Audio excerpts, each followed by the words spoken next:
Today we are going to be planting collard greens in the dollar store buckets, and then this week we are going to be planting more in those PVC pipes. Hello my beautiful people, I hope you guys are doing great. So these are some of the collard greens that I started from indoors. I am going to be planting some in the buckets here. So I'm going to show you how I reuse my soil to replant my vegetables. So that's what I am getting ready to do right now. So let's go ahead and get started. So this is a great way to save money instead of constantly keep buying potting soil. You can reuse your soil that you used the last growing season.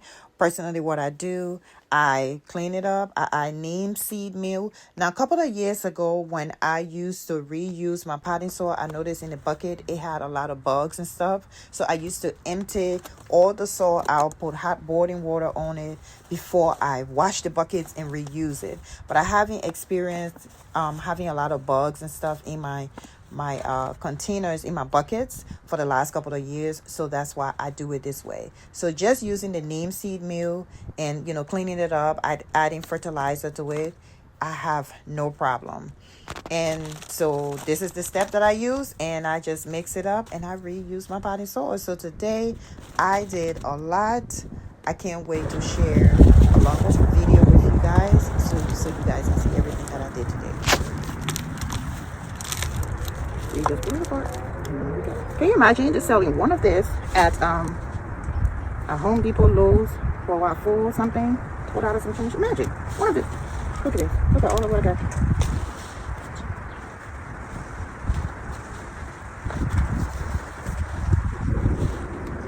And the bottom leaf that is touching there. The whole issue.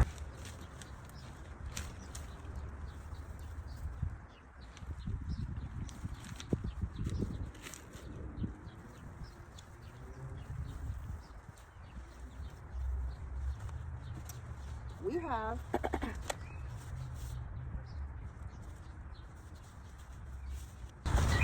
now we have collard greens bucket number 1. See that? This is going to grow nice and fresh in the next few weeks. So I am done for this evening. It started getting really windy. Plus I am really hungry. I need to go eat right now.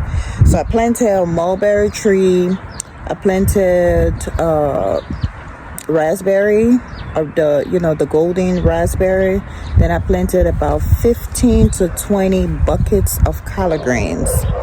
So I did a lot. I started cleaning the other areas where I'm going to plant more greens. So I will get up tomorrow early in the morning when I'm done doing some work. Then I am going to come out and plant more greens because I need the greens in the ground before it rains. Next week it is going to rain for 3 days. And if you guys know, when you plant your vegetables or your fruits or whatever you plant in your garden, before it rains, the rain is going to help to put that fertilizer deep into the ground. It's going to water your plants. You're getting free natural water. And by the time the rain is done, it's going to be nice and healthy. So I'm trying to get as much as I can get in the ground, in the buckets, before it rains next week so the rain can help me out. So stay tuned. I'm going to be back tomorrow. I got some mustard greens. I got some dandelion. I have some carrots to plant. I have a lot of stuff to plant. And I planted some garlic today as well. So anyway, that's it, guys. Have a wonderful day, evening, morning, wherever you are. And I will see you guys on the next video. Bye. So these are some of the collard greens in the buckets that I planted. I am going to do more tomorrow. I'm really tired and hungry right now. So I did about 15 to 20 buckets. So yeah, I am going to be doing more tomorrow. Well, that's it, guys. I shall see you tomorrow. In a few weeks, this baby is going to be nice and fresh. Remember, food is freedom. Just start with one seed. No land, no problem. Just have faith and start.